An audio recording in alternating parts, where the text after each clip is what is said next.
కుర్చీని మార్చబెట్టి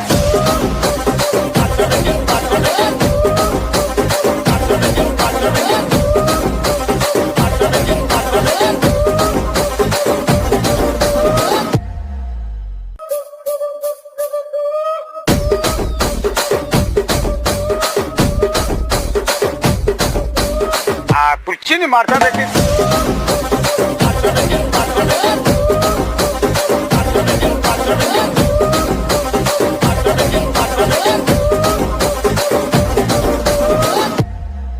hi friends, ఇవాళ Sunday special మా ఇంట్లో తలకాయ కూర, వేడి వేడి తలకాయ కూర రెడీ అయిపోయింది. Brain fry and chicken curry, bagara rice. మీ ఇంట్లో ఏంటో సండే స్పెషల్ కమెంట్లో చెప్పండి. లైక్ అండ్ సబ్స్క్రైబ్ చేసుకోండి ఫ్రెండ్స్. Thank you.